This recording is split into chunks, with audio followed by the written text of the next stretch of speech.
Este. Tratando de consolidar o de reforzar lo que se vio en la presentación en términos de la fiabilidad compuesta, en términos de varianza media extraída, etcétera, y de antes que habíamos hablado del alfa de Cronbach, pues se tiene este mosito, este documento, desarrollo y validación de escalas de medida en marketing, de Castor Vila Aldaz. Y antecede a esta pantalla conceptos del alfa de Cronbach, mostrando la fórmula y cómo se desarrolla y ejemplos. De esa no planteo la formulación porque los software no lo entregan, no lo dan de una manera directa, el alfa de Cronbach. Más no ocurre eso con la fiabilidad compuesta, por ejemplo. Entonces acá tengo el concepto, otro más.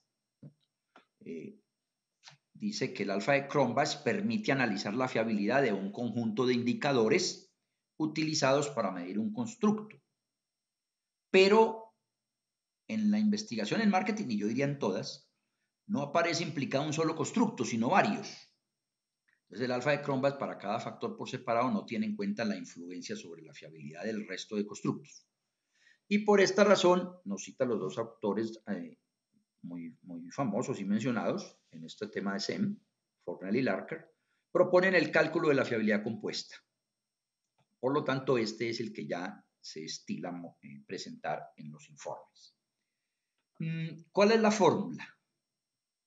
Aquí tenemos el tema de la fórmula de fiabilidad compuesta.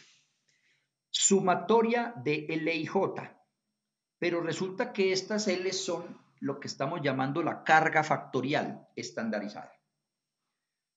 Es decir, si yo tengo a la mano el AMOS, o un programa que nos construya pues, las ecuaciones estructurales,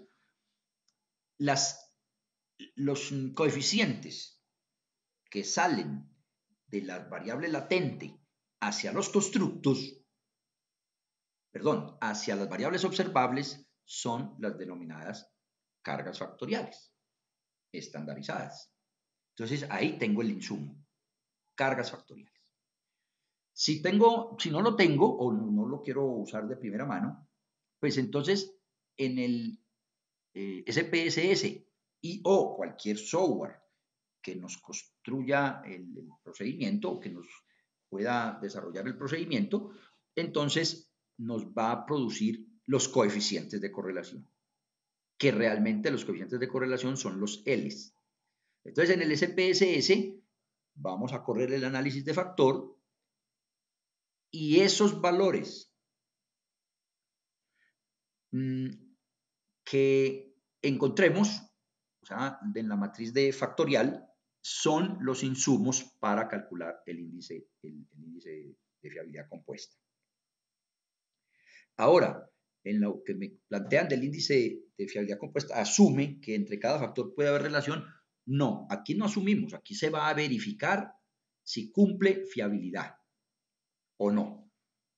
Pero no partimos de supuesto únicamente, por eso nos apoyamos en las cargas factoriales, en los coeficientes de correlación. Y aquí viene otro punto fundamental en el tema. Observen la fórmula que va la sumatoria de todas las cargas al cuadrado, pero el denominador tiene ese mismo elemento más la varianza del error. Y entonces acá es relevante el punto. Ya sabemos que los L los vamos a obtener del SPSS o del programa AMOS también. Pero aquí lo vamos a sacar en primera instancia con el SPSS. No obstante, debo hacer una aclaración. Me coincidirá los resultados obtenidos con SPSS con el AMOS siempre y cuando utilice el mismo método de extracción.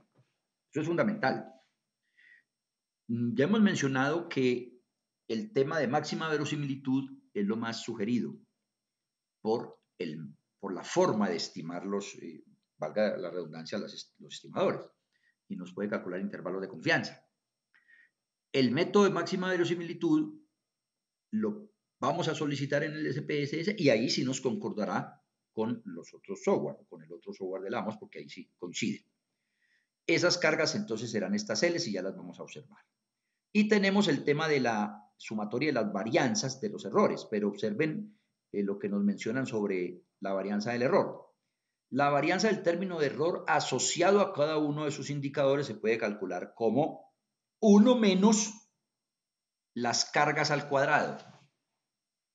Si nosotros nos acordamos un poquito de lo que se trabaja en regresión, las cargas para nosotros van a ser sinónimos de correlación. Nosotros no, en general. Pero acordémonos en regresión que si la correlación se eleva al cuadrado, eso nos está dando el coeficiente de determinación.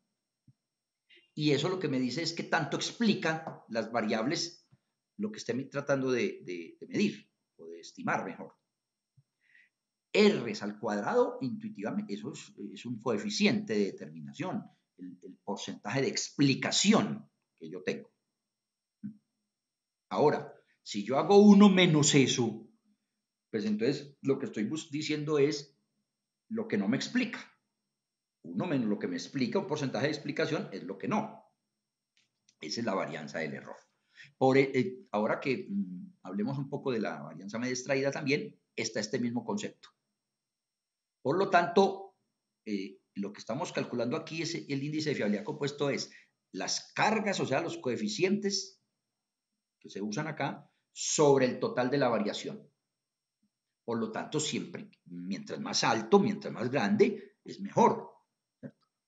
Porque me estaría explicando bastante. Y esos mismos umbrales que se hablaban del coeficiente del alfa de Cronbach con 0.7. Sin embargo, en una de las diapositivas se colocó 0.6 por unos autores. Pero en general se manejan esos mismos conceptos. Pues bien, este es el tema de la fiabilidad compuesta, donde nos estamos midiendo precisamente qué tanto es la varianza explicada, y así va, pero teniendo en cuenta varios ítems, y de ahí vamos a tomar pues decisiones de si hay fiabilidad o no en varios constructos incluso. Acá el documento viene más trabajado con el QS, no es nuestro interés ahora de ese mostrarlo, pero sí me sirve mucho esta otra pantalla. Observen la forma de calcular. Acá tenemos la carga factorial, 0.963. Esto es lo que nos va a dar el SPSS también. Y 0.514, etc. Los elevamos al cuadrado. Perdón, esto está solito. Se sumaron. La suma me da 2 puntos tanto. Y 1 menos este valor al cuadrado. Verifiquemos. Si yo tengo 0.963, lo elevo al cuadrado por igual, le coloco el menos, acá le antecedo y le sumo la unidad para que me llegue a la varianza del término de error, me da 0.0762, que es este término. Entonces, para hallar este término, es decir, elevar este valor, esta primera columna al cuadrado, 1 menos eso me da la varianza del error. Toda la varianza no explicada. La varianza que se la echamos la culpa a otros términos que están en este documento, como es el no entender el ítem, el cansancio, el escribir mal, incluso la respuesta, todos los errores humanos que se pueden originar en un cuestionario. Y ya acá en la parte inferior, entonces, observamos la solución. Y nos va dando valores altos para el ejemplo. Esto lo vamos a hacer, además de mostrar enseguida la varianza media extraída, vamos a hacerlo nosotros con el Excel y ya quedarán con la plantilla para calcular estos indicadores en cualquier problema o ejercicio que les toque realizar, que asumo serán muchos. Dejamos acá esta partecita.